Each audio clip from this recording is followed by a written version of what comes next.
Hello बच्चों, let's read this question. The question says using a spectrometer the following data are obtained for a crown glass prism and a flint glass prism. तो crown glass prism के लिए हमें angle of prism ये दिया है A is equal to 72 degree. Flint glass के लिए A dash हमें दिया 60 डिग्री.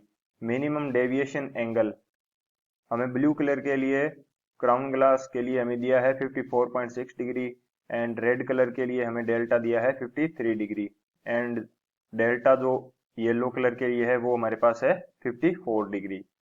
एंड फ्लिंट ग्लास में ये सेम कंडीशन है. Delta B dash is equal to 52.8 degree and delta R dash is equal to 50.6 degree and delta dash is equal to 51.9 degree. Compare the dispersive powers of the two varieties of glass prisms. तो इस question के अंदर हमसे क्या बोला गया है कि हमें एक फ्लिंट ग्लास दिया है एंड एक दिया है हमें क्राउन ग्लास एंड जिसके लिए मिनिमम डेविएशन एंगल्स हमें दिए हैं एंड एंगल ऑफ प्रिज्म हमें दिया है. हमें इनकी डिस्पर्सिव पावर जो है उनको कंपेयर करना है एंड रिजल्ट फाइंड आउट करना है. यदि मैं बात करूं की कंसेप्ट की, तो की कंसेप्ट मेरे पास क्या हो जाएगा? की कंसेप्ट मेरे पास होगा डिस्पर्सिव पावर. डिस्पर्सिव पावर ये मेरे पास क्या होगी? डिस्पर्सिव पावर यदि मैं इसको शो करूं ओमेगा से, तो ओमेगा की वैल्यू हमारे पास होती है, इस केस के लिए हमारे पास होगी del for blue colour minus del for red colour divided by del. यानी कि डेल्टा जो मिनिमम डेविएशन है वो blue colour minus minimum deviation of red colour divided by minimum deviation of yellow colour. तो ये हमारे पास हो जाएगी डिस्पर्सिव पावर ओमेगा.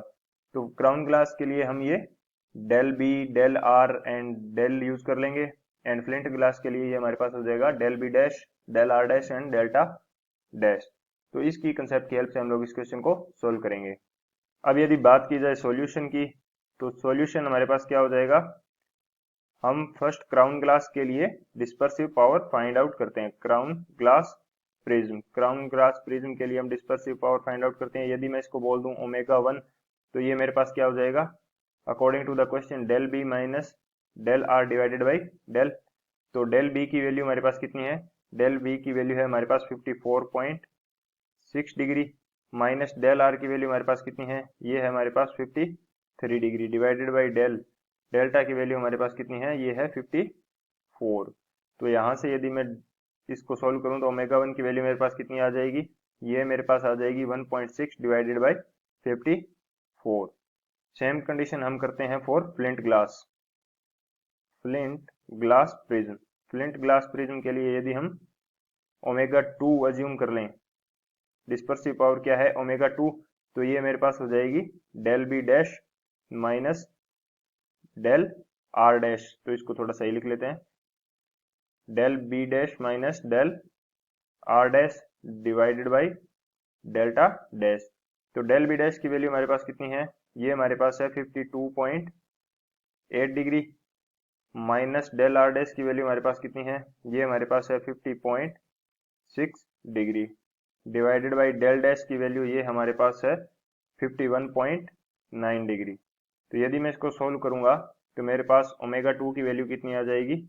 ओमेगा 2 की वैल्यू मेरे पास आ जाएगी 2.2 डिवाइडेड बाई 51.9.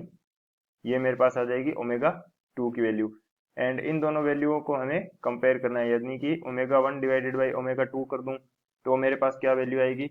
ये मेरे पास आ जाएगी ओमेगा 1 की वैल्यू मेरे पास कितनी है? 1.6 डिवाइडेड बाई 54 इनटू डिवाइड में मेरे पास क्या है? ओमेगा 2. ओमेगा 2 की वैल्यू मेरे पास क्या है? 2.2 डिवाइडेड बाई 51.9. तो यहाँ से ओमेगा 1 डिवाइडेड बाई ओमेगा 2 इसका रेशियो मेरे पास कितना आ जाएगा? ये मेरे पास आएगा 7/10. तो यहाँ से यदि देखें तो dispersive power for crown glass W1 ये कितनी है मेरे पास? 7/10 टाइम्स ऑफ W2. यानी कि फ्लिंट ग्लास की जो डिस्पर्सिव पावर है उसका 7/10 है. हमें ये इन दोनों को कंपैरिजन फाइंड आउट करना था. सो फाइनल आंसर इज, जो dispersive power of crown glass prism है ये क्या है? 7/10 times of dispersive power of flint glass.